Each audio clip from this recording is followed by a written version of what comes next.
Welcome back to Grandpa's Time. Hey grandkids, today I want to talk about a tinder that I haven't made in quite a while. It's a man-made tinder.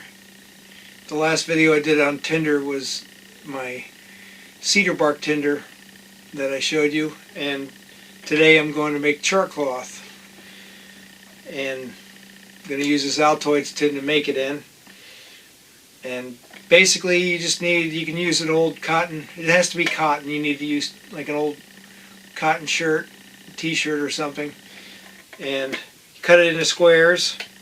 We're going to put it in this tin, we're going to punch a hole in it, and I'm just going to use my barbecue because we're going to be barbecuing hamburgers today, and I'm going to use this tin to make charcloth. Now, charcloth was used, you know, the mountain men and stuff, they'd keep a tin, something similar to this.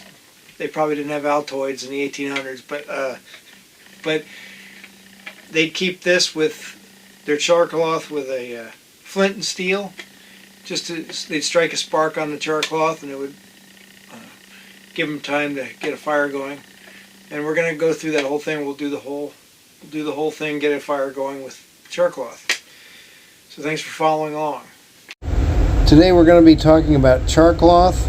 Charcloth is a traditional way of creating an ember in order to get a fire started. It's how the mountain men used to do it. To make charcloth, you just need some kind of a metal tin, some 100% cotton. I'm using a t-shirt in this case, and then you just need to cut it up, put it in the tin kind of loosely, don't pack it in there super tight, and you just need to put a hole in the top of the tin so the gas can escape when you're making your charcloth.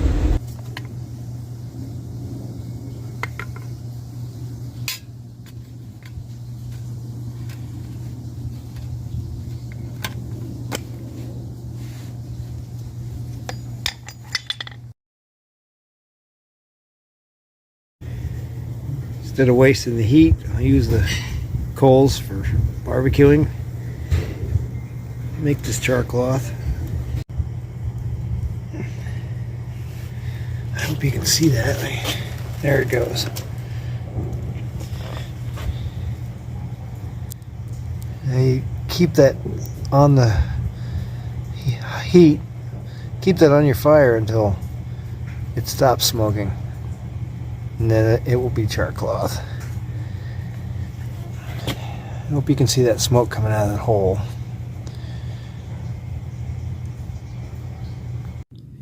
That's what we're looking for. Tomorrow I'll light a piece so you can see how it holds an ember. You see how you can see through it, kind of.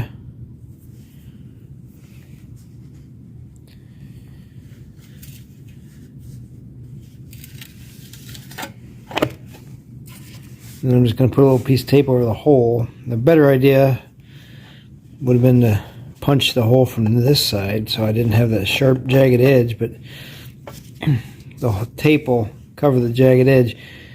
The reason for the tape is to keep moisture out, but it'll also cover that jagged edge there. So that's it. I'll light a piece up tomorrow. Finish this video up.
So I hope you could see that with the Charcloth, once I just put it in a little bundle just so it would be protected from the wind and up off of the ground a little bit as a demonstration. It didn't really matter this time, but that it holds an ember real well, and it gives you time to get the fire going. And that ember will hold for a couple minutes while you're fooling around with it, which is pretty critical if you have stuff that's wet or damp. I hope that was helpful. If you have any questions, put them in the comments. Thanks for watching.